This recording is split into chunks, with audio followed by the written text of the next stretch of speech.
பைமோட்டோ mobile app. வீட்டுக்கு தேவையான groceries item எல்லாம் பெஸ்ட் ப்ராடக்டாக வாங்கணும் அப்படின்னா பைமோட்டோ மொபைல் ஆப்பில் பர்ச்சேஸ் பண்ணுங்கள். ப்ராடக்ட் சூப்பராக இருக்கும்.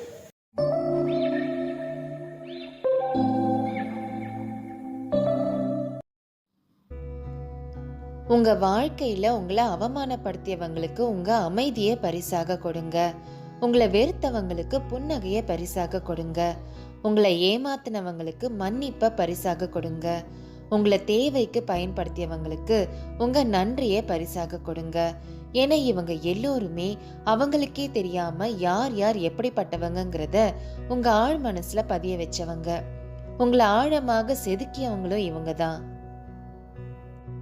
வாழ்க்கையில் கற்றுக்க வேண்டிய முக்கியமான ஒன்று, உங்களுக்கான நேரம் வர வரைக்கும் மற்றவங்க கொடுக்குற வழியை பொறுத்துக்கிறது. ஒருத்தர் தோல்வியில் விழுந்து கிடக்கும் போது ஆறுதலான வார்த்தைகளை அன்பாக பேசி பாருங்க.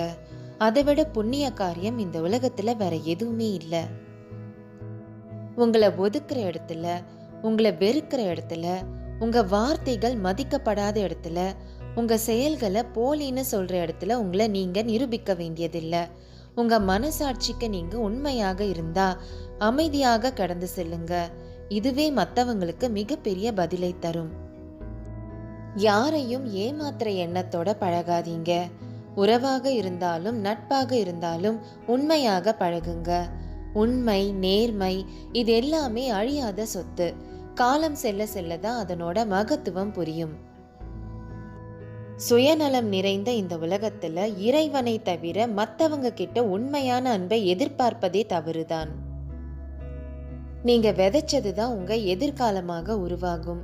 உங்க எண்ணத்துல மாற்றத்தை ஏற்படுத்தும் போது உங்க வருங்காலமும் இனியதாக மாறும்.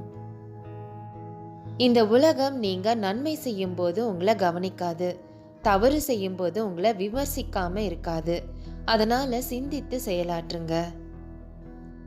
பார்த்து திருந்தும் வாய்ப்பு வரும்போதே திருந்திடணும். பட்டு திருந்தும் வாய்ப்பு வரும்போது அது கூட வரும் வலியும் அதிகம், இழப்பும் அதிகம்.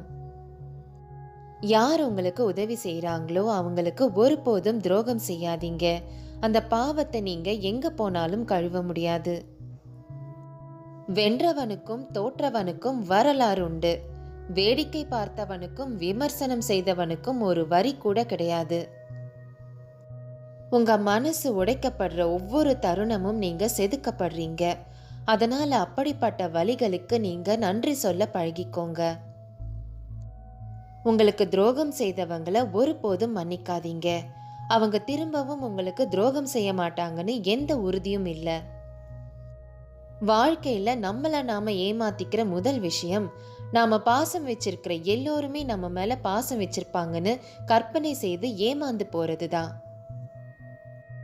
தவறு செய்யறவங்க மட்டும் இல்ல, அந்த தவறை தட்டி கொடுக்கறவங்களும் அதை கண்டும் காணாம இருக்கிறவங்களும் தண்டனைக்குரியவங்க தான்.